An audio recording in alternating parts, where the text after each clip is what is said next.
I'd like to thank ACI board member Anya Delaney, who has organised and coordinated today's event, and our administrator in the ACI, Mags O'Brien, who's been working very hard behind the scenes, putting everything in place for this evening. So thanks very, very much to her. As you're probably aware, the proceeds for today's event are going to a series of charities on the ground in Ukraine. We've all been very much moved and taken up by the conflict over these past few weeks. And it's great to see such great organizations on the ground where all the funding that they're getting is going towards helping people in this time of such need. And also a proportion of the funds we're accumulating from this evening's event are going to the organization Acupuncture Without Borders. And I know some of you have taken online training with them in the last couple of weeks. And as you are probably aware, they're on the ground giving assistance at the moment. So we're very much happy to do so. Just a couple of little ground rules that you can kind of expect on a presentation like this before I introduce our speaker this evening. We're kind of requesting people, if it's okay, to hold questions until the end and thereby staying on mute function throughout, if that's okay. If anyone has a pressing question or experience any difficulties with hearing our speaker, please use the raise hand function, and we can interrupt them to get that clarification. But we expect to be on for a bit over an hour, and we're going to run a Q&A session at the end. But feel free to be putting in your questions on the chat function as we go along. And again, if you're experiencing any difficulties, don't be afraid to send a question to Mags, who's online there in the background, coordinating everything this evening. So I'm going to stop talking, I should say, very soon. This evening, our webinar is on Jing Fang, on the classical formulas, which relates to medicine of Imperial China around the time of the Han Dynasty. Jing Fang is a name given to a set of herbal prescriptions that were composed mostly from pivotal works at the time. For acupuncturists, studying Jing Fang classical formulas is a great starting point in learning Chinese herbal medicine, and it typically contains a core group of words and formulas that are precisely defined and limited in content, making your study less overwhelming, as we shall hear as we go along. For current herbalists, and I know many amongst you are, this is a wonderful opportunity again to engage with this classical approach. Our speaker this evening, Professor Salustino Wong, is a prolific connoisseur of classical Chinese medicine in the West. A native of Havana, Cuba, he has spent over 20 years in China studying at the Nanjing University of Chinese Medicine, where he has pursued his academic career right up to his doctorate. And on the way, as he will tell us, he has met some great masters and mentors who he maintains ties with today. The most important amongst those would be Professor Huang. Salustino has been teaching for many years now, and has students all over the world, teaching in Cuba, Mexico, China, Italy, Estonia, France, Holland, Spain, Portugal, Peru, Brazil, and now, after today, Ireland. Salustino, Professor Huang Salustino, or Tino, as he tells me he likes to be called, he's Professor Huang is a founder of the International Jing Fang Institute in Nanjing University. He's a world-renowned physician and one of China's foremost preeminent experts and authorities on Jing Fang classical formulas, and recently has been awarded the honorary title in China of nationally famous Chinese medicine doctor. So without further ado, can I yield the floor to Salustino this evening. Welcome. Thanks a lot. First, I would like to thank ACI for this opportunity to introduce Jing Fang to Ireland, and also I'm honored that I contribute to the Ukraine cause. If during my introduction you don't understand something that I say, you can raise your hand and then ask. My name is Salustino Wong. I was born in Havana, Cuba, many years ago. And when I was around 21, years old, I went to China. I just went to China because I was sick. I was very sick, and I had this great opportunity to go to China to learn how to heal myself. Um, mm, I spent in China 13 years at the university. I did from my undergraduate studies to my PhD. But I think the most wonderful years were the after I got out from university and I engaged in the clinical work with many teachers around the Nanjing and close to Nanjing. I visited many professors, many hospitals, and especially I follow Professor Huang. After I graduated from my undergraduate studies in 2001, I established the first foreigner clinic in Nanjing. I used a room of a student at that time that she didn't use the room. She was a teacher, an English teacher in another university.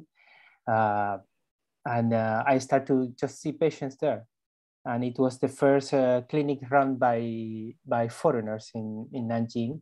And it offered just free treatments for all the foreigner students who couldn't communicate in Chinese or couldn't afford any treatment. So it was a very good experience. At that time, we had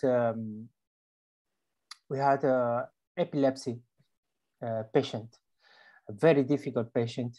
He was a young guy from Estonia, 21 years old, if I recall. And we treat him, but without any results. It was very difficult for us. Then we went to two teachers in Nanjing, very famous teachers. Maybe you know Chen Yiren. That was at that time he was like a big name in Chinese medicine, especially in Shanghanlun. And the other was he's still alive, Tao Kun. He's like a big name for moxibustion in China. So I brought him to those doctor, but the results weren't very good with them. Then someone told me, why you don't bring him to Professor Huang? In 2001, I didn't know a lot about Professor Huang. He wasn't a very famous teacher as he is today. And I just, I didn't want to bring him to this, to bring my patient to him. But in the end, because I didn't have any good results, then I brought him. And just when I arrived to the clinic, to his room, to the patient room, and he saw the patient, he just said, he just said that, just by seeing him. And I was surprised. At that time, I already knew which kind of formula it was. And I just thought that so simple formula, it's impossible that it can treat this kind of pathology. And then we sat there, Professor Huang just took the pulse and he repeated, just by touching the pulse. Today I know that it's a hollow pulse in the quan of the right hand. You know, this is how it's described in the Shanghanlun. Then he touched the abdomen and he repeated, so today we know that because his abdomen was very tense and there was a lot of palpitations in his abdomen, you know. So he repeated, he repeated for his students because he always have a bunch of students following him. So I was very suspicious, and he just wrote this formula that at that time maybe it was like what, €2, maybe, I don't know. It was very small quantity, you know. Everyone knows this is like 7 herbs. 2 of them are minerals, so it doesn't make a lot of. So the thing is that after that day, when my patients start to drink the Kuichi Jalongumoli, which is a very common formula, he didn't have again any epilepsy attack. And then every time that he will go back to Estonia, he will bring his suitcase full of Kuichi Jalongumoli. He won't take any calligraphy or any, you know, these silly things that we foreigners buy in China to bring back to our countries. He didn't bother. He just broke his herbs. I was so surprised, and I just thought to myself, my God, I want to learn to do that. I want this kind of medicine where you just, like in the Huang say, Wang er zhi zhi shen ye. You look, you know, this is the superior doctor, you know. So I just he used to have this clinic at night, Wednesday night, I remember. And I just one Wednesday I sat there and I waited till midnight more or less when he finished, and I just told him, you know, I want to do what you do. I want to really get into clinic and know this knowledge that you have. And he just say, yes, but what do you want? What do you really want? What do you want to study? You know? So he said, look, if you want to study something, if you want to study medicine, Chinese medicine, you first have to ask 3 questions. 3 questions are very important. The first question is, from what time is your medicine? From which time is the medicine? Because, and I now understand, when we speak about traditional Chinese medicine, we think that is just a unique body of knowledge. And this unique body is very traditional, according to what they teach us in school. And I'm talking about universities in China. No?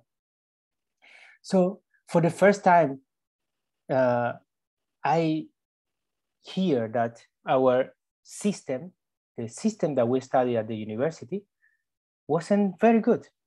Wasn't very good because it was so many schools of thought together doing just one. In Chinese, we say salayo. It's like a salad where you have so many vegetables inside, so many oils, so many salt. And in the end, when you tried it, it doesn't have the original flavor of it because it's too many things together. So he said, the first thing is to ask yourself, from which time is your medicine? The second is, which school is your medicine? Which school of thought is your medicine? And third is the lineage that you follow. What is the teacher that you want to follow, the teacher of your teacher, the teacher of your teacher of your teacher, and so on. So then I learned that he was doing Shanghan Lun. He was doing Shanghan Zabin Lun. Shanghan Zabin Lun, I will share the screen.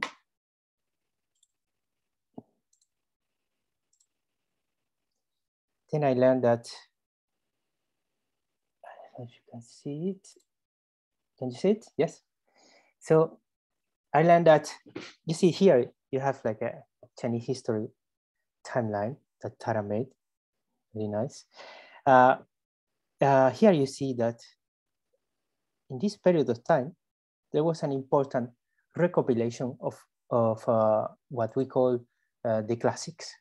You know, the classics are those books that were compiled in the Han Dynasty. And that was the experience of all the dynasties that were before Han Dynasty.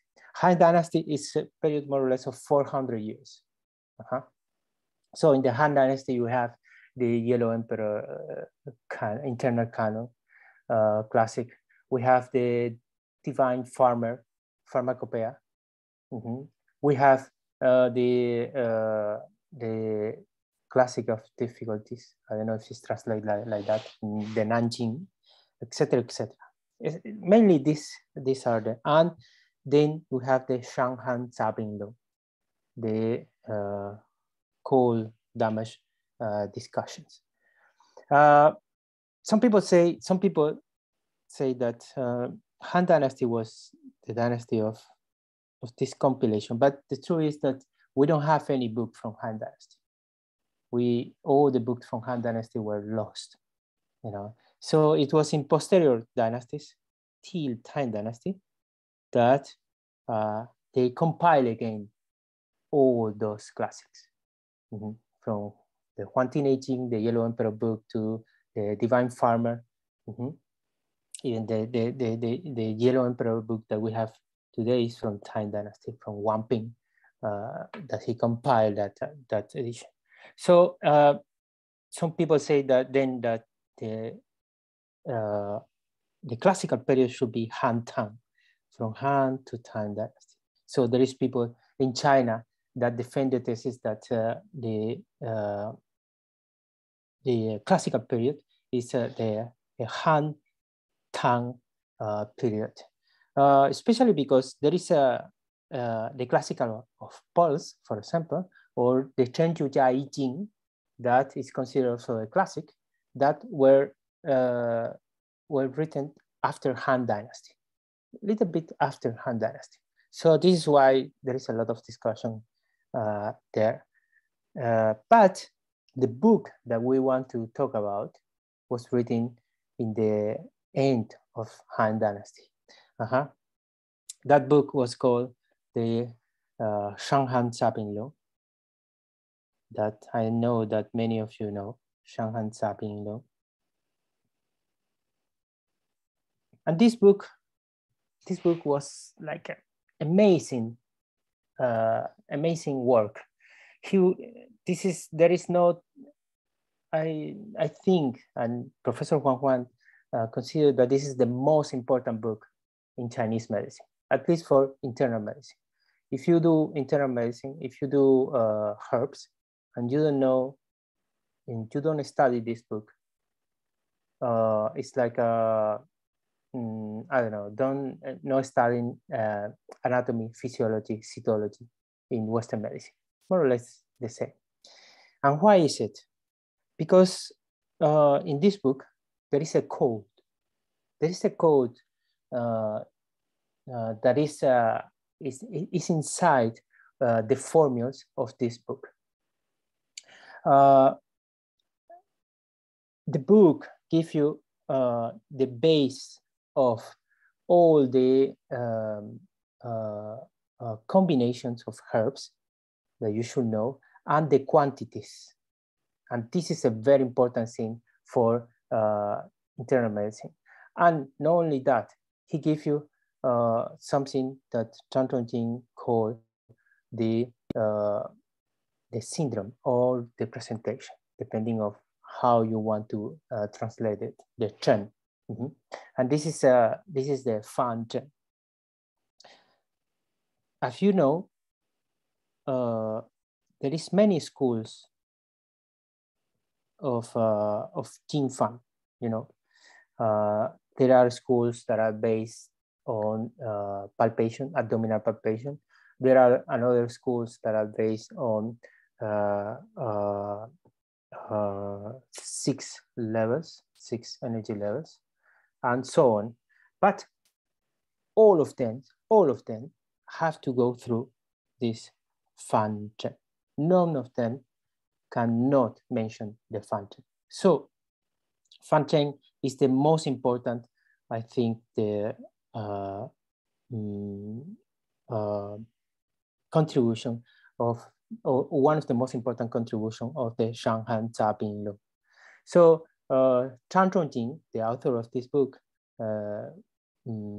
according Wang Shuhe, was according Wang Shuhe compilation, was the one that met the school of Yi Jing with the school of Jing Fang, and I will talk about that now. In the Han Dynasty, we have mainly 4 schools of thought. We have the Yi Jing school, and it's not the book of change, okay? This is medicine. 18. And this school was related to Huang Ti, the Yellow Emperor. Huang Ti, whose real name, I think, is Xuan Yuan. Huang Ti was, let's say that he was more into acupuncture and nourishment of life. And this nourishment of life was a relation between the cosmos and us and humans. Cosmos, Earth, and human. This relation. So he used the Wen Liu Qi, that theory, that I'm sure that many of you know. The second school was our Jing Fang, this school of Jing Fang.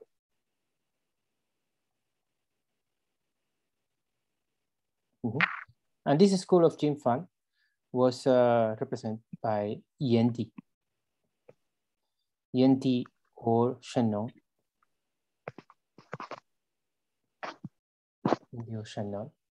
And this Shennon was more into the herbs. Was more into the herbs. I think that maybe the Yan Di was around 10,000 years ago when humanity started to farm, to do the first crops. Before that, humanity was more like going from one place to another. But when you start to have crops, to have to grow your own vegetables, you cannot move, so you have to stay in one place. So this is an agricultural society here. These herbs, he was more into curing disease, treating the disease. So we consider Jing Fang more like assisting patients medicine, and the Huang Ti, like Huang Ti Neijing, we consider it like a more don't get sick medicine, because this is one of the sentence that you have in the Huang Ti Neijing, that treating diseases is like forging the arms when you are in the war, or digging well when you are thirsty. So this school of the Huang Ti was about not to get sick. So at that time, the time of Tang, he could put these two schools together. There is many doctors from Ming, Qing dynasties that say that the real Shanghan Tabinlong didn't have so many sentences from the Huang Ti Neijing, that maybe this was a posterior add to the book by Wang Shuhe. Wang Shuhe was the guy that, after the book was lost, he compiled the book again. And Wang Shuhe also was the author of the Mai Jing. The Mai Jing is the classic of the pulse. He lived more or less 100 years after Tang Zhongjing. So he was very close to Tang Zhongjing time. So there were another two schools. That was the Shenzhen school. This is kind of shamanist school. It's about rituals and other things. And there was the Fan Zhong school. That this was about sex. This was like a kind of Kama Sutra, how not to lose your essence and how to become immortal with the techniques of sex.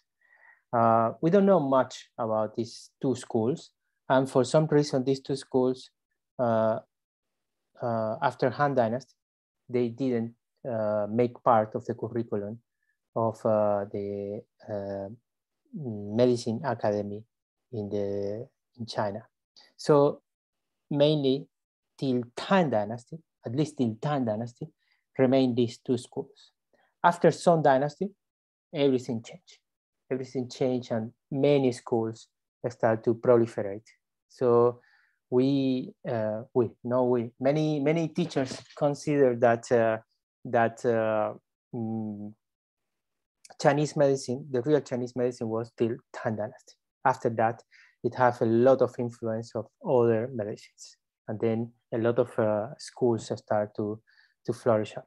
So we can say that our medicine is from Han Dynasty, or at least from Han Tang, that period of time, and that we follow this Jing Fang school, specific this Jing Fang school. There is a lot of Jing Fang school, as I said, and Professor Huang, he's a very practical, clinical professor. He doesn't have a lot of theory. His motto is 是什么没有为什么. So this is like this. So you touch, it's this formula. You palpate, it's this formula. You see, it's this formula, and you don't explain why. This is him. I know that in the West we like to explain things, and for some reason we love to explain things and big explanations. We write a lot of books, very thick books in the West, but for real clinical work, you don't need that much. You need a lot of skills of observation, palpation, and the analysis. This is very important for us. So to teach, he chose the method of Lei Fan. Lei Fan. Lei Fan. Lei Fan is the formula family method. Formula family. Formula family method have a main herb. And let's say that this herb have a presentation. Each herbs of the principal herb of a family have a very defined presentation. And this presentation will influence all the formulas that will have that herb. So let's say the herb that we will talk today will be Gui Zhi, the cinnamon, a very well-known herb, Gui Zhi. Let's say that this herb is Gui Zhi. So all the formulas, or almost all the formulas that have Gui Zhi, they have an influence, a strong influence of this Gui Zhi presentation. Let's see this diagram to understand better. This is the Gui Zhi family. This is a very beautiful flow, as you can see. You see, so if you study Jing Fang according this Lei Fan, according the family formulas method, then you know exactly from where the one formula come and what is the main how you say that, the main combinations in that formula. For example, in Gui Zhi Dan, that is also the formula that we will study today. In Gui Zhi Dan, this formula, we have inside Gui Zhi Dan, Gui Zhi Gan Sao Dan and Shao Yao Gan Sao Dan. These are very simple formulas. These are two herb formulas. So those two formulas will influence how you use this Gui Zhi Dan. But not only that, you see that Gui Zhi Dan will develop, if you add a little bit, 2 lians of Gui Zhi, we will talk about that now, then you will have Kuitija Kuitan. If you add 4 liang of Gegen, then you have Kuitija Gegen Tang. If you add, let's see here, Hopu Xingren, then you have another formula here. And each one of them have the presentation of Kuichi plus the presentation of Gegen or Hopu Xingren here. Very easy to study like that. How we study at the university, my God, it's impossible to study that. So many formulas. And because they divide according what these formulas will do, the function of the formula, you know, what the formula will do, you know. But this first limit how you use the formula, and then it's so confusing because it's so many formulas that will do almost the same. But here it's very clear because here, you know, you don't need to learn so many formulas. If you learn the Kuichidan, then you just add one and then you have, or take one, for example, here in Kuichi Chushaoyaodan, for example, you take out the peonia, the white peonia, you know, the Shaoyao, you take out and then you have a formula. And then from there, you have Kuichi Chushaoyao Jia Fuzi. So you take Shaoyao and you add Fuzi de Aconito. And so on. It's perfect. It's a perfect flow that helps you how to study. It's very intuitive to study it. So in clinic, when you see this is how the Professor Huang did. He just saw and he knew that this guy was a Kuichi. So like more than 50% that you will look inside this diagram and you will know which formula you will prescribe for this patient. You know, if you determine if that person will have this Kuichi presentation. I don't know if you can, if you follow me till now. But one of the big contributions of Professor Huang was the constitution. The constitution. He started to give for some herbs, specific for these important herbs that have families, he started to give constitutions. So he knew that a Mahuan, a federal constitution, couldn't be the same as a Kuichi constitution, Kuichi cinnamon constitution. He knew that a Kuichi constitution has to be very different from a Da Huang constitution for many reasons. For many reasons. So he started to design, according to what he saw in clinic, he started to design how were these constitutions.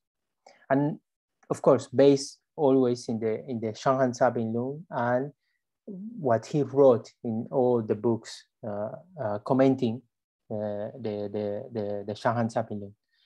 Just to clarify, when I say Shanghan Sabin Lung, is Shanghan Lung and Jing Yao Li, okay?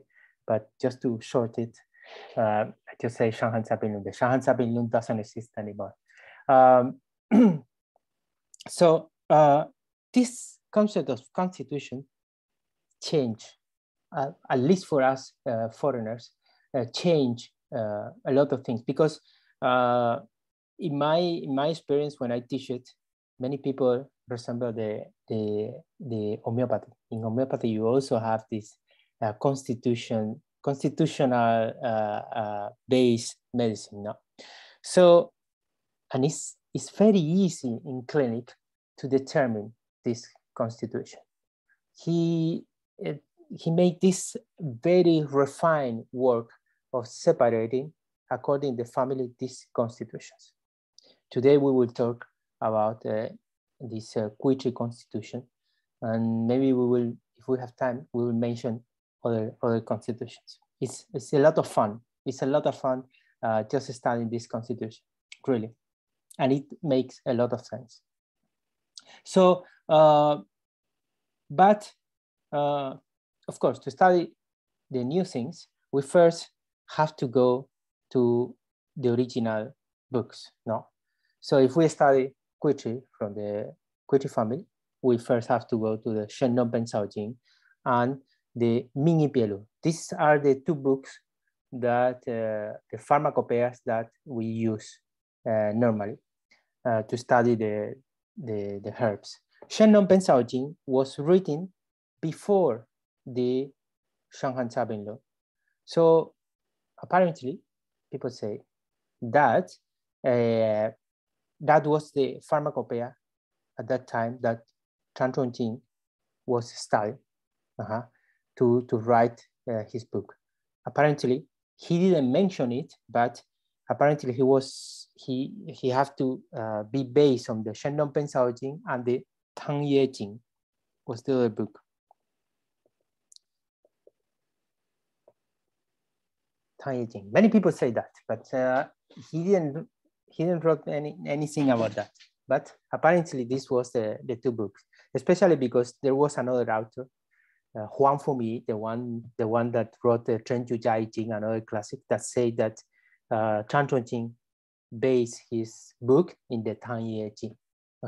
But Huang for me never shake hands with Chan Chongqing, never talk, never drunk a cafe with Chan Chongqing. So we don't know. He just wrote that. I don't know. We don't know from where he said that. So let's just take some points just to understand this our quiz. So the first, you have everything translated here, but I will take some points that are related with the Shanghan Sabin Law. As I say, Shen Nong Pen Sao Jing was written before the Shanghan Sabin Law. Ming Pielu was written after the Shanghan Sabin Law. This is the difference between these two books. Ming Pielu was written by Tao Hongqing, another author, that was the one that rewrote and compiled again the Shen Nong Pen Sao Jing, because the Shen Nong Pen Sao Jing was lost. Chinese people are experts in burning books, so they burn all the books in Han Dynasty, and then people from the dynasty after Han Dynasty, they have to compile all these books. So here, Tao Hongqing, luckily he compiled for us again the Shen Nong Pen Sao Jing. But he not only compiled that, he also commented the Shen Nong Pen Sao Jing. So these comments that he wrote in the Ming Pielu are based in the Shen Nong Pen Sao Jing and in what he saw of apparently the Tang Ye Jing and the Shanghan Sabin Law, apparently. Okay. So let's start here. Let's start with the Shen Nong Pen Sao Jing, and we will go a little bit fast. Okay. The first,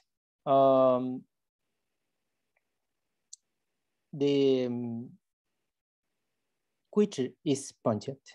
This is very important. It's pungent and it's warm. This is very important.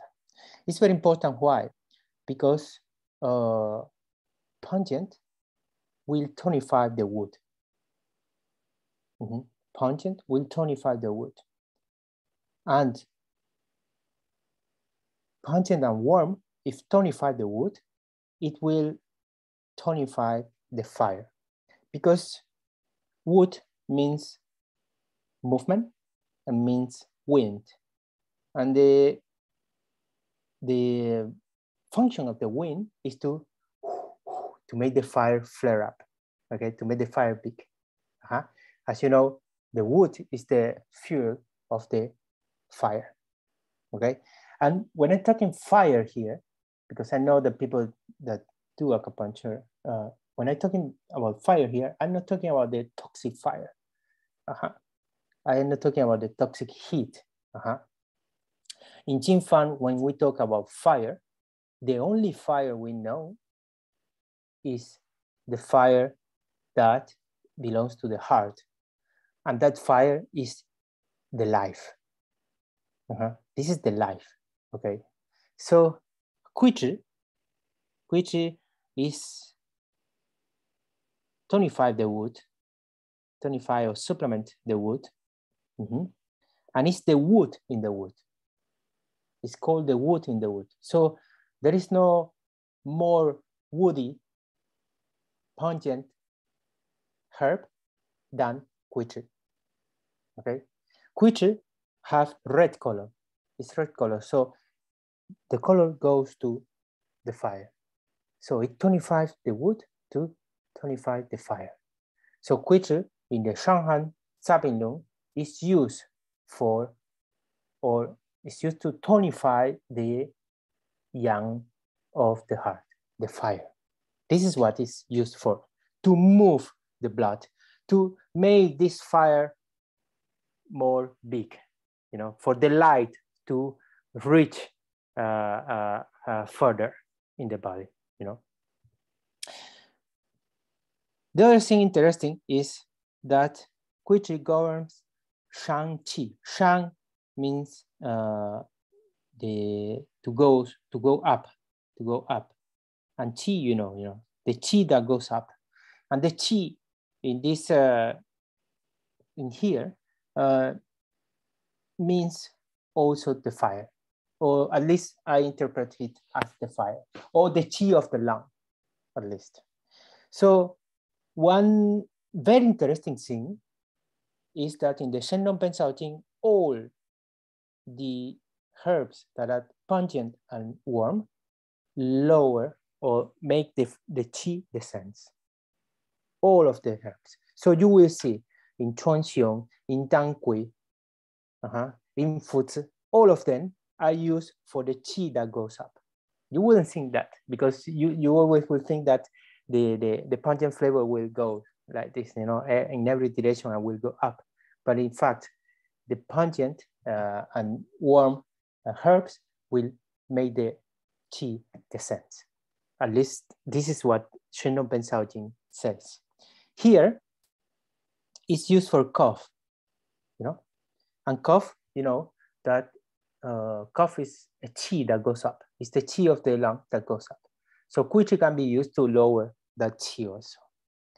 It is used for a binding qi. So if you have a yang of the heart, the fire of the heart that is weak, then things cannot move in the body. Things cannot move in the body, and then the qi start to go slower, and the qi will bind at one point. So quiche have this effect of unbinding. I don't know if in English you can say that. Unbinding the qi.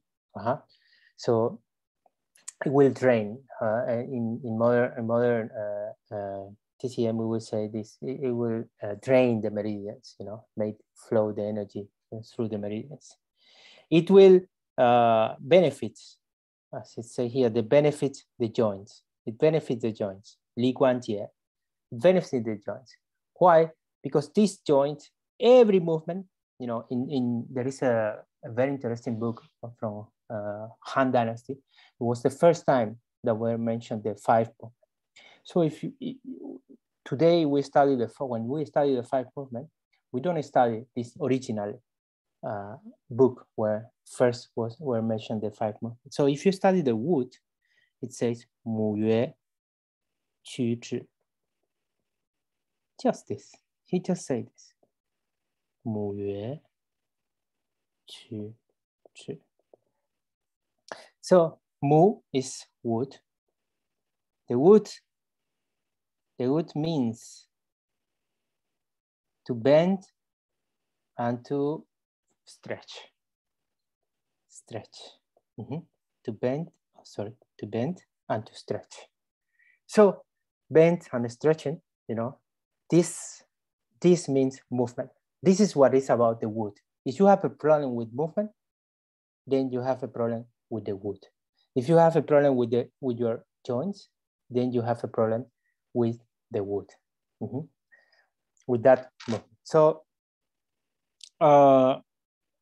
quiche is used in many formulas in the Shanhan Jiabinlong that will be used for Turing problems. One of them is 归之少要之母当.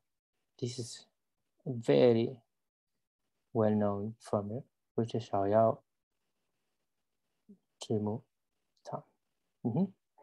归之少要之母当 in 归之少要之母当 归之 have 4 lian, which is already a big quantity. Normally, we use 3 lian of 归之. So the last one is this one. It's 25 or supplement 25 the center. Why? Because 桂枝, if you try 桂枝, tea with cinnamon, it's a little bit sweet. So it enters also the center, the earth, and can warm the earth. But not only that, we also know that in the 5-phase or 5-movement theory, we know that the wood controls the earth, but this controlling is move the earth. The earth have no proper movement.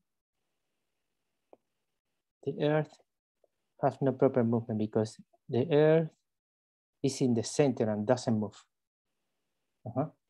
So the earth can just move by the action of the wood.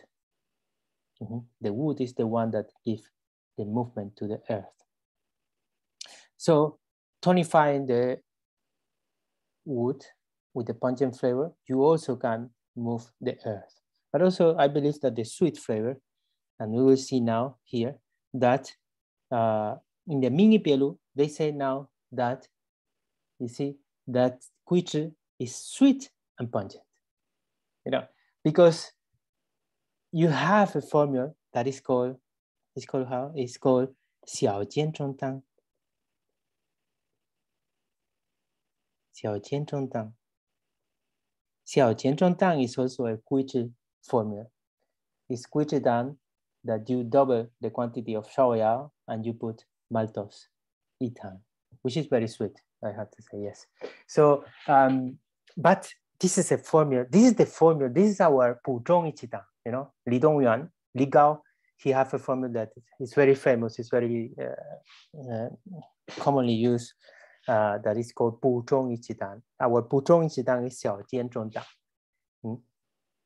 So we can see from here that, this Tao Hongqing, he saw the Shanghai Jiabinlong. He knew that kuichi enters also the earth.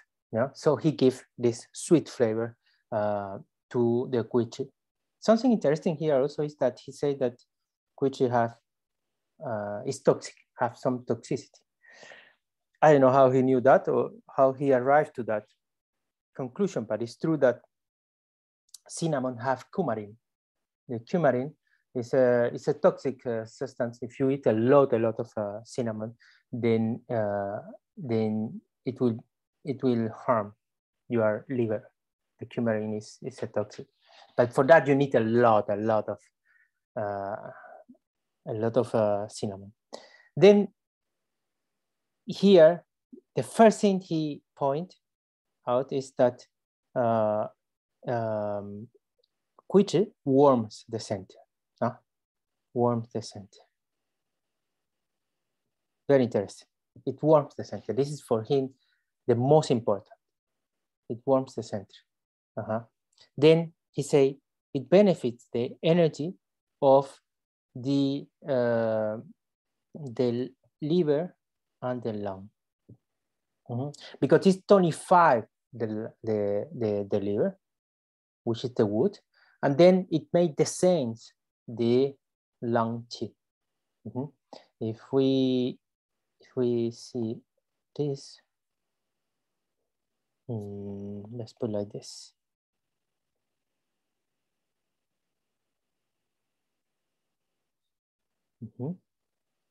This here is the earth, and here we have the water.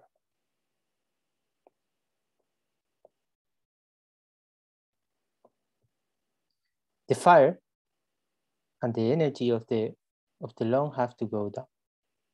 Mm-hmm. This is how the qi will go. Mm-hmm. And then the fire arrive here and make the water boil, and then the steam, that very nutritive steam will go up again. This action of descending will be ruled by the metal. The action of going up will be ruled by the wood. Mm-hmm. So Kuichi is a very important plant. It's a very important herb, Materia Medica, for this whole movement, for this movement. Mm-hmm. This is the heart. This is the metal lung. This is the earth. And this is the water. Okay, this is a very simple model for you to understand what I'm trying to say. Then it says here that it will treat cold diseases. Cold diseases, we understand here that in the surface here, the cold will try to enter, mm-hmm, and will be there, you know, and this will consume the nutritive, the yin qi, and the wei qi. Wei qi being the fire, mm-hmm, and yin qi or wei qi are the blood, which is the liquid that the heart commands. The blood is like one envoy of the heart. So the blood is warm, is the fire, and it's red in color. Anything that is red in color in the body is just an extension of the fire heart. So blood is the fire heart, is what warms everything in the body. And also because in the blood is stored the shen. Mm-hmm. So this is very important that you understand this. Now we will explain why. Then you can use for headaches. Mm-hmm. You can see here headaches. Headaches is also the qi going up. The qi going up, and also the cold invading. For example, you have in Ma Huan Tan, the formula of ephedra, you will have headaches there. You can use for lower back pain, etc., etc. You can see here, and very important here, you can use for the nose here. This is very important for the nose. It means that this Kuichi have an action also on the metal lung. It's very important for the metal lung. Mm-hmm. As the cough also here, the cough. This is why, for example, in Xiao Qin Long Tang, this formula, you have also Kuichi. Xiao Qin Long Tang, the blue dragon, blue dragon, small formula. Xiao Qin Long Tang. And also very important here, it treats sweating.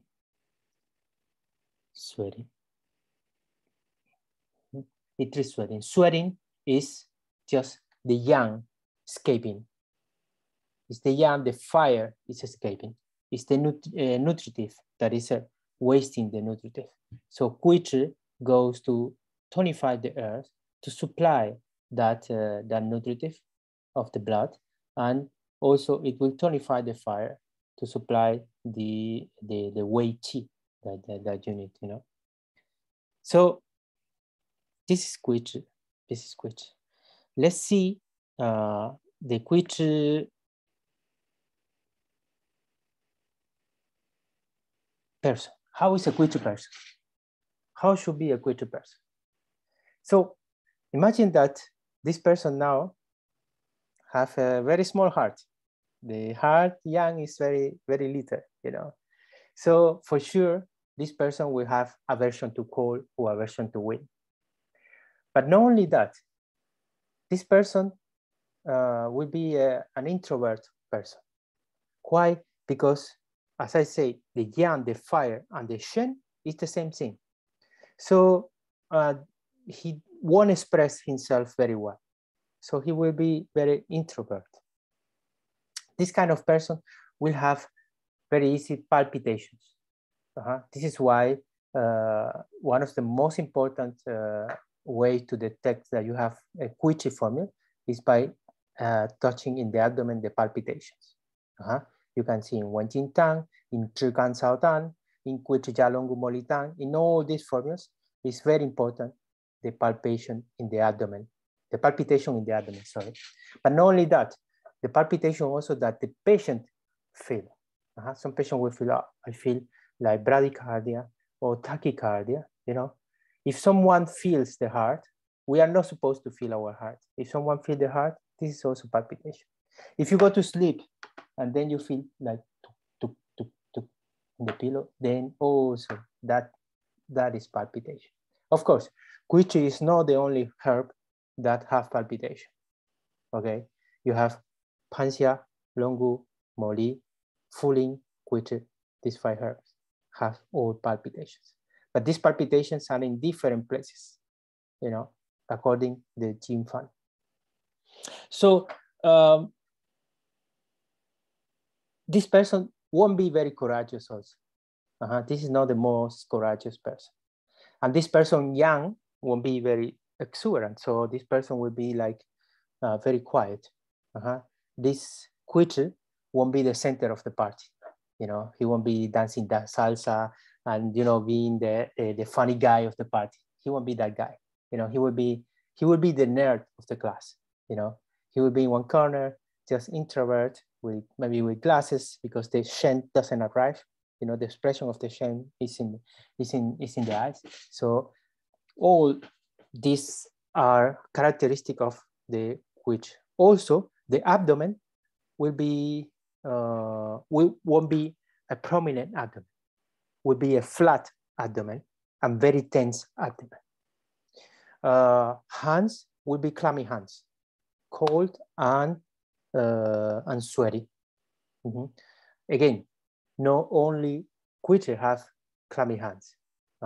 There are many formulas that have clammy hands, especially formulas with Fuzi, with Tangqi, all of them can have clammy hands.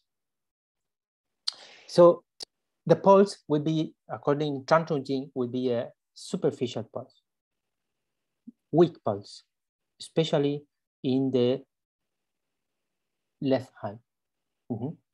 This will be more or less the Quiche presentation or the Quiche constitution. Let's see now the formula, Quiche Tang. This is the formula that I want to introduce to you today. First, let's see the quantities. Which is 3 liang, Shao Yao is 3 liang, Gan Cao 2 liang, Da Cao is 12 fruits, Shen Jiang is 3 liang. 1 liang in Han Dynasty, 1 liang was approximately 15 grams. Today we don't use that much. It's impossible. Normally people will use 3 grams, 1 liang. Professor Huang used 4 grams. 5 grams, sorry, 5 grams for each liang. But when I teach, I always talk to my students to start with 3, to be on the safe side, you know, to start with 3 grams. It's much better. Then you can go to 4, and then you can go to 5. So we have this guichi that we analyze. We know that it's a pungent herb. And from this map that we have here, we know that guichi dan comes from 芍药甘草当 plus guichi 甘草当. There are two formulas. 芍药 is a sour herb. 甘草 is a sweet herb. A sour with a sweet make yin, make liquids. Sorry if I made some mistake. Which is pungent. Gancao again is sweet. The pungent with the sweet will tonify the yang. We provoke movement. Gancao is the wood in the earth. Gancao is the wood in the earth. So Gancao will move the earth, will tonify the earth and move the earth. Gancao is very woody. I don't know if you have saw. It's very woody in nature, and it's yellow inside. So it goes to the earth. It's sweet. It's tonify the earth. So we already know that we have these two combinations, and those combinations come from small formulas that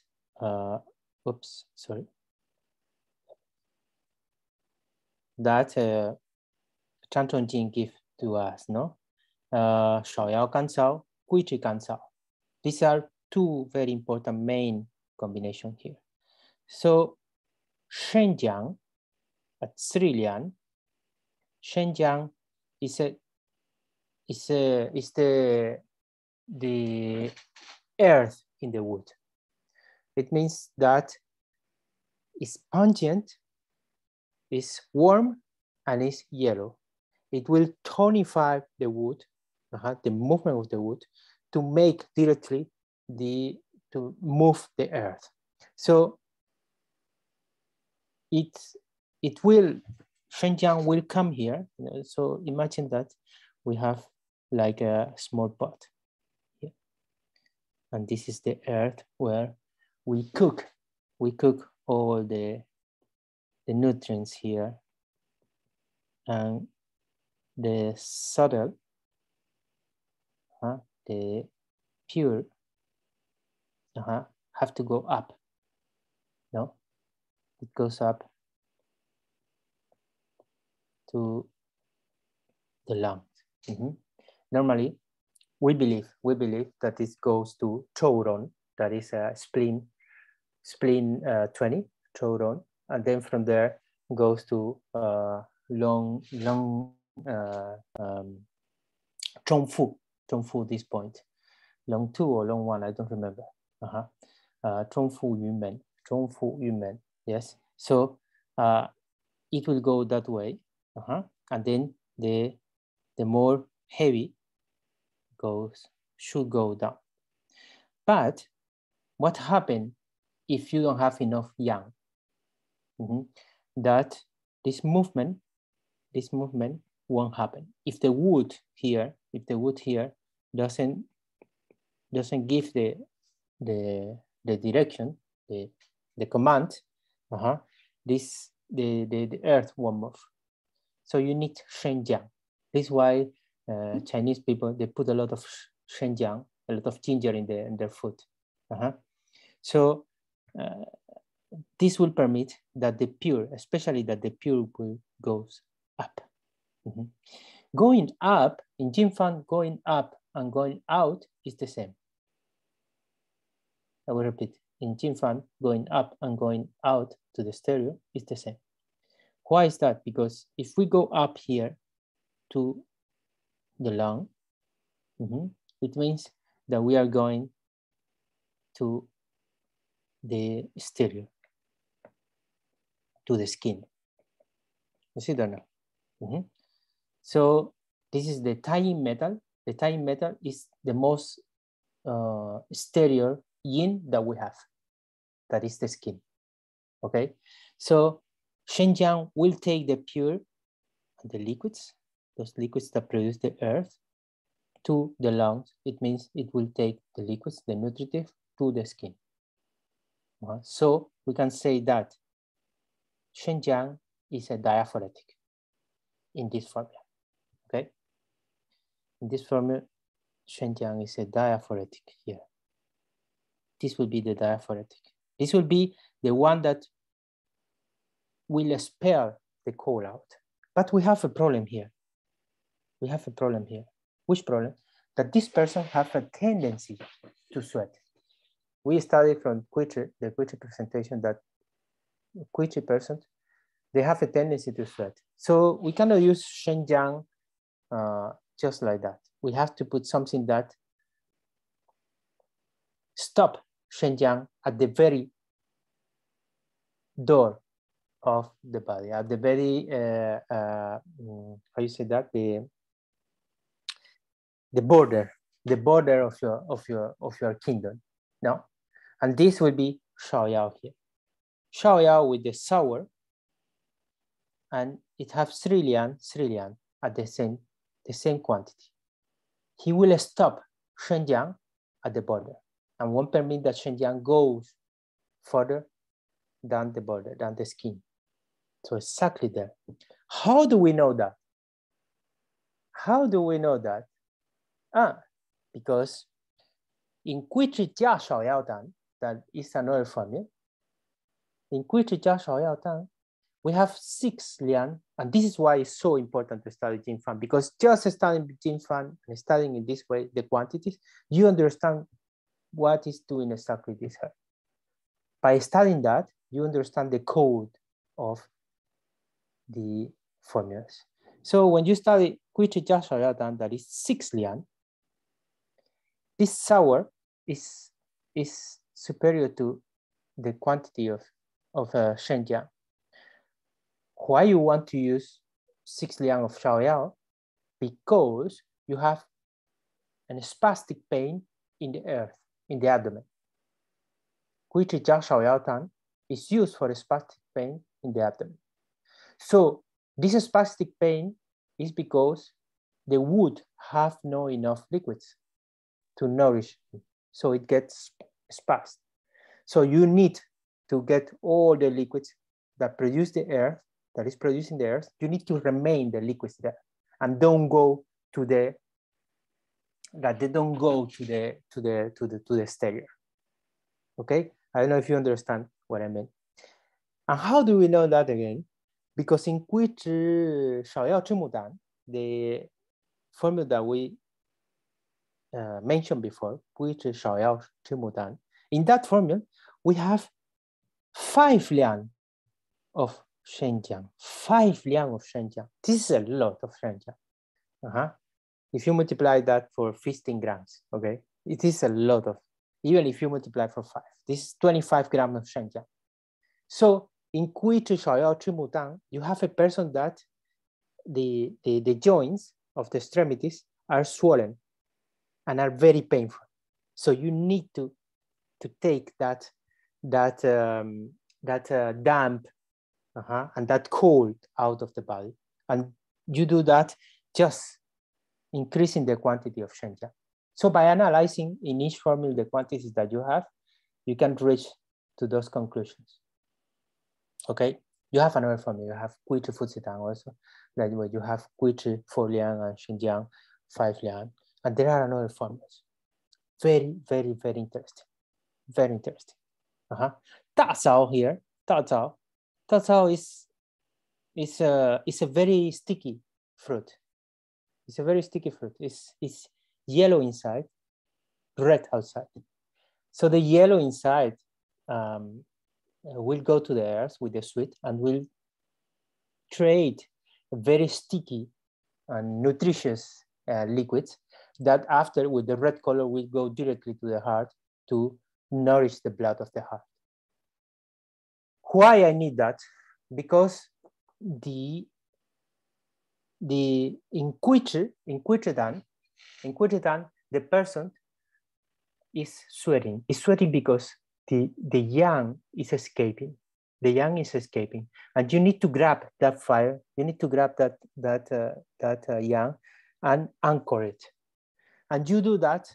You only do that with a very heavy and nutritious liquid. So I'm sure that you know that the yang always has to be inside the yin. What happened in Qi is that the yang start to be outside of that yin. So by putting 12 fruits is a lot. I don't know if you have seen the data, it's a lot. Today we don't put 12 fruits also, neither because the sinologists say that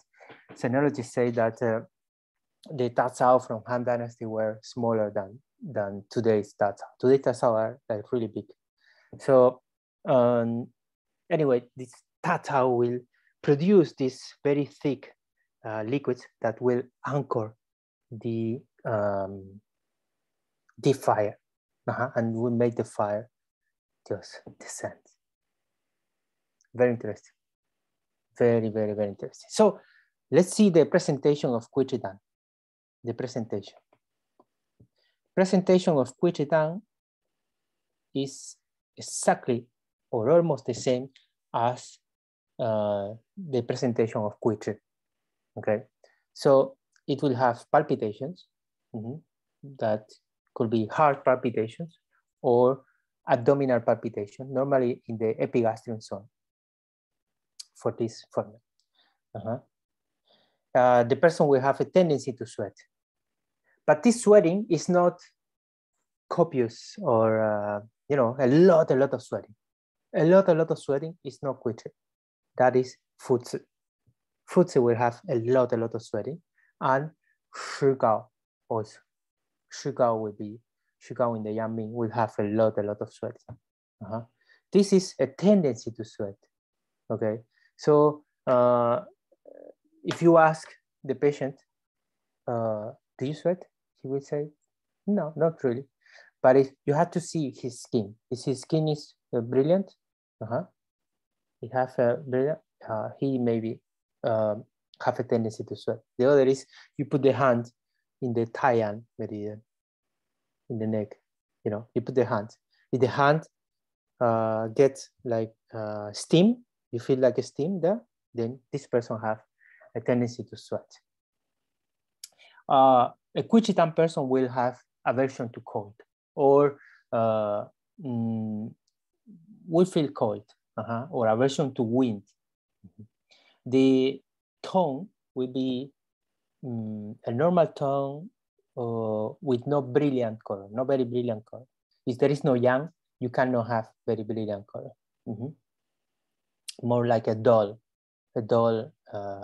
color in the tongue. Sometimes the tip of the tongue will be red. And this is an expression of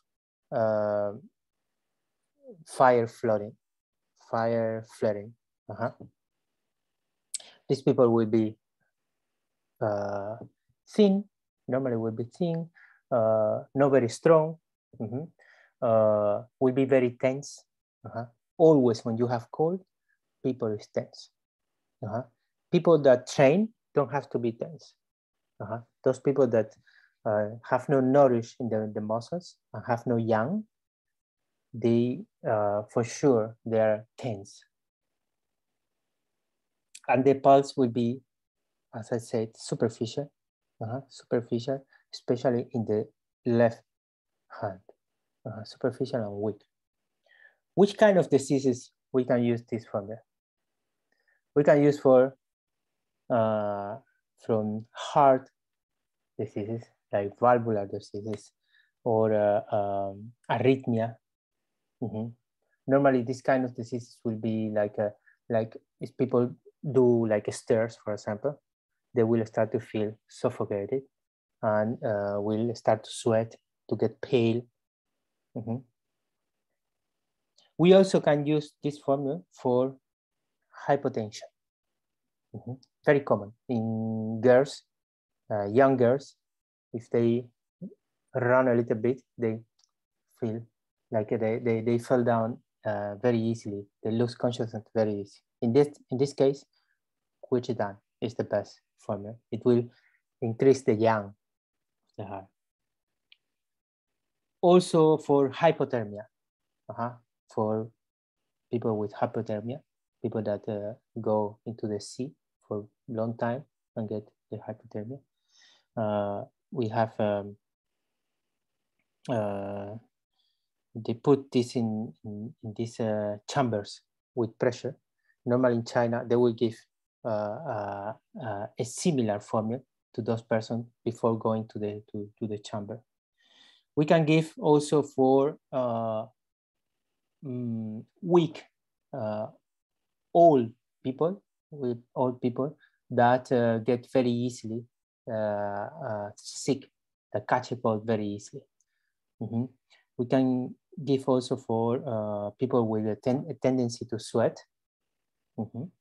And for example, for after labor, some women after labor, we get a low fever, and they will feel feverish.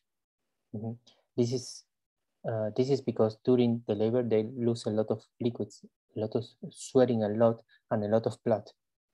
So the fire start to flood, and the yang is very weak. So we give also Quichidan. We can give Quichidan to those to women in that situation. Normally after labor, we give Tang Gui Jian Zhong Tang. This is by Sun Se Miao. Sun Se Miao is the one that suggests the woman after 2 weeks after labor, we have to give Tang Gui Jian Zhong Tang, which is again a formula that is a derivative of Quichidan. You can see here in the map, Tang Gui Jian Zhong Tang here. This is a formula. Normally, you give that formula. Also, you can use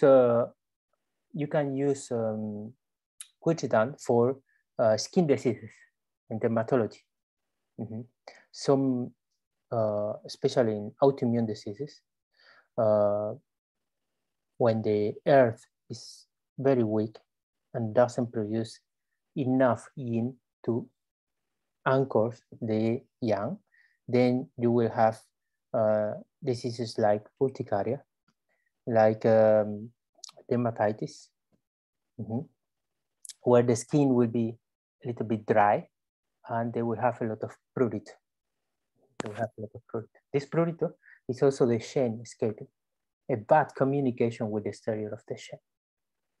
So by nourishing the heart and taking down the fire, you can get relief of those diseases. It's very difficult for autoimmune disease. It's very difficult. Also, you can use for allergic rhinitis. Also, you can use. Yes, this is more or less the diseases. Normally, we consider a triangle. This is a Huang Lao Shi method where he have the formula presentation, and this is the most important, the formula of presentation. Then you have the constitution, and then you have the disease. If you have these 3 points here, then probably you will, they say that the arrow will just go in the center. So maybe you have big probability that you will have very good results. Normally what happens is you have formula presentation with disease or formula presentation with constitution. So it will reduce your probabilities of having good results. But what you cannot miss is the formula presentation. Even Tang Zhongjing himself, he said that from 10 people, he could cure 5, 50%. So if you can get the level of Tang Zhongjing, I think it's quite good. quite that. Um, this is my short introduction. Now, if you would like to ask anything that I can answer, of course, I will be very pleased to answer.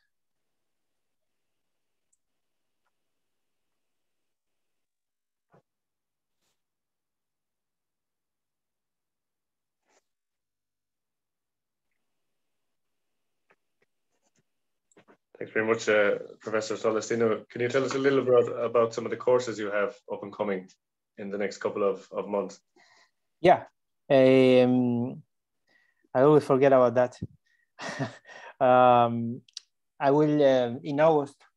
I will have a weekend where we will teach about gynecology and dermatology. And then in November, we are planning to start a 2 years course of Jing Fang for those who wants to really get deep into this science of the formulas. We have an opportunity to create a group in November, starting in November. Anyway, if you want more information, just go to my webpage. It will be written in here in the chat. I will write here. Yeah, very good, thank you. And just to tell everybody, that course in gynecology and dermatology is scheduled to take place on the 27th and 28th of August this year. Yes.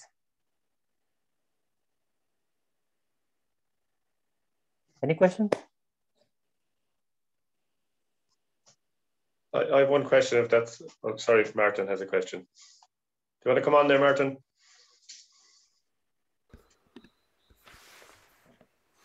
Hi, I'm not sure if you can hear me clearly. Yes, very clear. Oh, fabulous. It's a fabulous seminar, really, really amazing introduction. So clear, it's such a complicated area. I'm sure many people have tried to pick up the various books and you know, got confused along the way. It's great to have a guide. So thank you.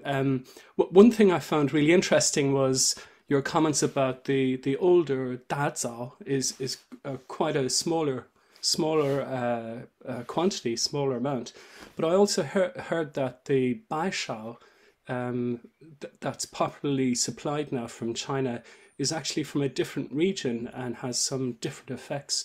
And I was just wondering if you have any comments or suggestions about that. Yes, that is true. The not only the Bai Chao, you know, the Bai Chu also, because in ancient times we don't have way to really tell how was the original Bai Chao or from where it was. We don't have, but they say that what they used was Qi Shao and not Bai Shao. And what they used instead of Bai Chu was Tang Chu. And the first to mention that was Li Shizhen in Ming Dynasty. He said that before people will use the Bai Chu that have red spots. And that Bai Chu of red spots, it's Tang Chu, it's not Bai Chu. So there is a lot of discussions in it also. But I cannot really tell you exactly what is it, you know, because I'm not specialized in that area, you know. I'm not specialized in that area specifically. But it's true, there is a lot of discussions about that, you know. Yeah. And the Tazao, they say just that the Tazao it was way smaller because they found the seeds, and the seeds are way smaller. And the Tazao, maybe the variety that we have today, I think that the biggest are from Tianjin. I think they are huge. They are like this. So if you put 12 Tazao of that, this is a lot of nourishment there. Yeah. It's a totally different quantity. It's just a really interesting area, you know, when we do follow the prescriptions, how close are we following? It's very important. It's very important. So today we use from 6 to 10 grams. 6 to 10. Yes, 6 to 10 grams, because now we use the metrical system now, no? So we use the 6 to 10 grams. This is the quantity that we use. Just this one is 12 fruits, because you have Zhigan Tang and Tang Sinitan. They have 25 and 30 fruits. So then you are doubling the quantity there. So, and when you put 30 taels out, that is really a lot, you know? So yeah, this is a very interesting question. This is a very, yes, but tael is one of the mysteries of the Shanghai Zapping Lung.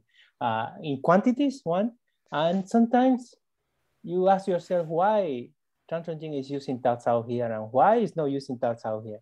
So it's very confusing sometimes. Tael is one of the mysteries of the Shanghai Zapping Lung. Very, very, very interesting. Very interesting. Yes. It's fascinating, but of course, you know, many things have changed, not just the herbs, but of course, people have changed, diet, climate, etc. And one of the beautiful things about the Shanhan Lung is you try the formula and observe, and you correct. So it also accounts for this. Yes. Thank you. Yes. Yeah. Thank you. And not only that, you know, you can see in the progression of dynasties, in each dynasty, there are always people that wrote about that book, and they use the same formula, and they use, you know, and you have very clear, because Chinese wrote everything, you know, you have very clear the evolution of that formula, and you can see that there are some pattern that doesn't change. You can see that, you know, from Tang Dynasty you have that, you know, from Zun Simiao, Wang Tao to the others, you have Zhu Hong, you have so many that wrote, and then you can see, oh, there are some patterns that haven't changed, because we still love, we still try, we still, you know, have emotion. Maybe we have changed, a lot of things have changed, but many things inside haven't changed, you know. So yeah, you can find some patterns, and this is why we defend that we have to study the Jing Fang. We have to study those original formulas to really understand.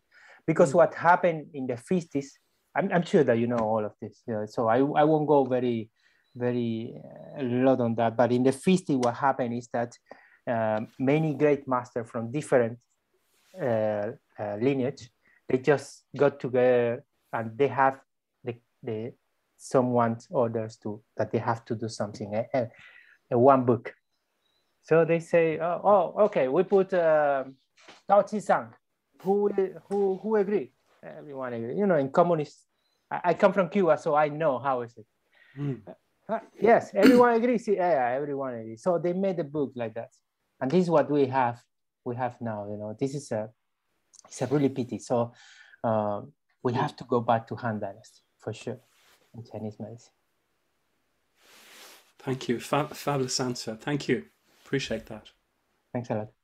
Okay, thank you. We have some very kind comments coming in there from some people at home. Thank you so much for your comments and that you found this evening's presentation so beneficial. And I know there's many people who will be catching up with this on a recording at a later date, and I hope they also find that the same. Just one or two questions are coming in there from Yuki. Do you use raw herb or granule?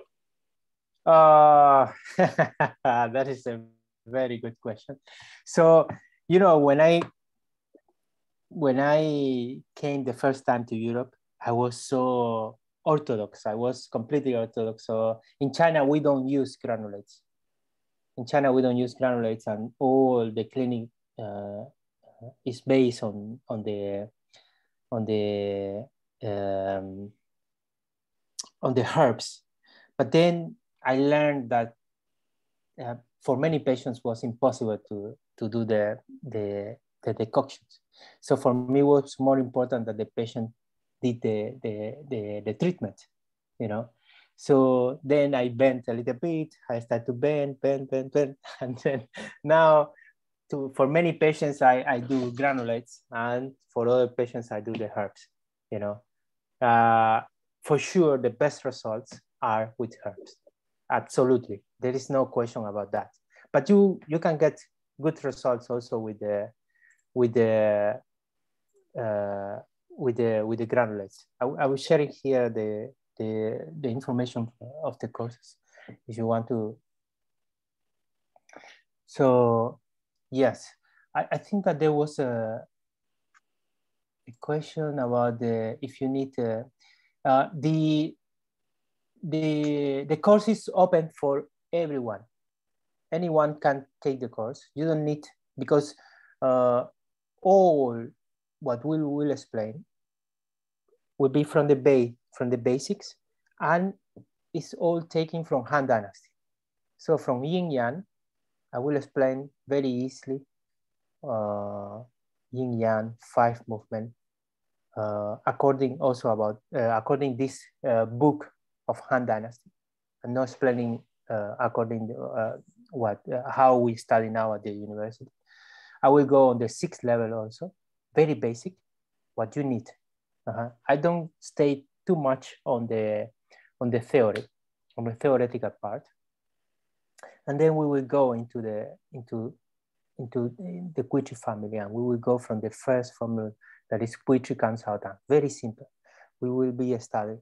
So for people that have done herbs with the TCM method, this would be a new thing also, you know. So yeah, anyone can join it. Anyone with the basic knowledge, it will be good for them.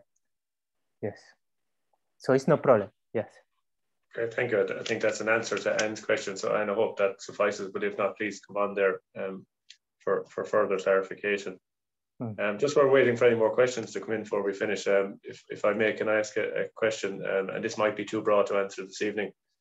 Just when you were doing your initial introduction, you mentioned your own studies and your very initial studies, and you referred to them as a salad of schools of study. I would think many Irish practitioners who've studied here in Ireland, possibly they themselves have been taught an amalgamation of different schools or different theories from different schools of study. And for those who that might be the case, especially those of us maybe who are recently qualified or beginning our careers in TCM, how would you suggest that they could, maybe from this part of the world, refine their studies in a manner that you would see most efficient? Big question. Yes. Well, look, Chinese medicine, and this is something that I learned. Chinese medicine, the TCM, I think that the TCM is a very good method to study the language. To study in general the language to understand Chinese medicine, and that's it. From there, I think that Chinese medicine is an art that you have to learn from someone, and not in a school. School is just to learn the language. You have to follow a master. You have to follow someone. This is a science that is from the master to this disciple to disciple. So I'm not suggesting you to follow me. I'm just a bridge here to Professor Huang. He is the master. I'm not a master. I'm just a bridge between maybe you and the real master, the Professor Huang. So I'm just representing a school. But I think that in the West, you have very defined schools. For example, you have the Japanese school of acupuncture, for example, just to mention one. So if you decide to follow that branch, like for example, Kiko Matsumoto, this is a style. This is a branch, a very defined branch that you can follow. So, but the big problem in the West is that people expect to learn a technique in one weekend, and then that's it. Then go back home, and that's it. Then maybe the next month I will go to another seminar, and like that. People go to so many seminars and they get so little from those seminars. And Chinese medicine is a cultivation process. You have to cultivate it. And Jing Fang, which is a very defined school, needs years of dedication to really understand it and to really get deep. But the reward is huge. When you really spend time and study and follow a teacher and follow him in clinic, which is the very important thing. This is something also that we lack here in the West, because everything happened in the West. Many of the things happens in the class, you know, and not in the hospital, in the clinic, you know. So there is a lot of philosophy in it and very little of clinical work, really clinical work, working with many difficult diseases. So I think that my suggestion is to follow a teacher, to follow a school of thought, to find someone that have an experience, and 3 questions. From when is your medicine? What kind of school is? And who is your teacher? Who is the teacher of your teacher and who is his teacher? The lineage is very important. It's very, very, very important in Chinese medicine. So this is my suggestion. Find someone and study with that someone. Spend time with that someone, because this will save you a lifetime. If you think that going to different courses, maybe you get some skills, but you will never get deep into something. And teachers are there to save you a lifetime, but you have to spend time with them. You have to follow. I follow Professor Huang since 2001. I follow him. So these are already 20 and something years, 2001. So, and I still have a lot to learn. And I'm still learning, you know. So, yes, I don't know if that answered the question. No, for me anyway, I think so. Thank you for such an honest and open answer to what probably is quite a complex question overall, but absolutely, no, thank you for that. We're probably getting near the end now, but before we do, just Deirdre has a question just on your up and coming courses, both the one in August and your 2-year course. Are they going to be online, or are you going to be in person? In person. From now on, all the courses will be in person, because these courses have to be, the transmission have to be direct. So we will be doing a lot of touching, a lot of observing, palpation. Touching is not a very good one. Palpation, the pulse, palpation of the abdomen, observation. We have a lot of skills to learn. So online is not the best. I would like to really bring the best to Ireland, and I would like that at least in 2024, if everything goes okay, that Professor Huang visit Ireland. This would be an honor for me that he can be in touch with all of you, you know. So, but I would like first to prepare a group, you know, to share the knowledge and to start to use it to make an experience. Maybe next year we will do a meeting around Europe. We have a school in Estonia, in France, here in Spain, here in Portugal. So for those people all to put together, and then it will be amazing because we will share all our experience there, you know. This is my idea. This is my idea, to bring this, what I understand is the best of herbalism to Ireland. I'm sure that in Ireland you have a lot of good quality herbalism also, but I think that Jing Fang also can contribute to that. Okay, that's brilliant. Thanks, Deirdre, for that question, because that was an important answer to get, and it's great to hear that you're growing your connections to Ireland and will, I'm sure, become very much part of the acupuncture community here in Ireland, which can only benefit the profession here on the island greatly. So that's great news to hear. Thank you. Thanks. So I think if we don't have any more questions, we might start drawing things to a close. On behalf of myself and everyone who's been in attendance tonight, and for everyone who will be following up on the recording of this in the coming days and weeks, I'd like to really thank everyone for taking part, for taking the time out of their evening to be with us this evening, and also especially to you, Professor Salustino, and for giving us such a great presentation. And in the background as well, we've had Mags this evening and Tara working in the background on our behalf, and also to thank them as well. Thanks a lot. Thanks a lot to all of you, and I hope to see you in August. Okay, thanks a lot. Okay, definitely sounds like something to work on. So if it's okay with everyone, we'll bring everything to a close, and I'd like to wish you all a good evening and to enjoy the rest of your weekend before you have to face back into work next week. Take care. Bye-bye. Thank you. Bye-bye. Bye-bye. Thanks.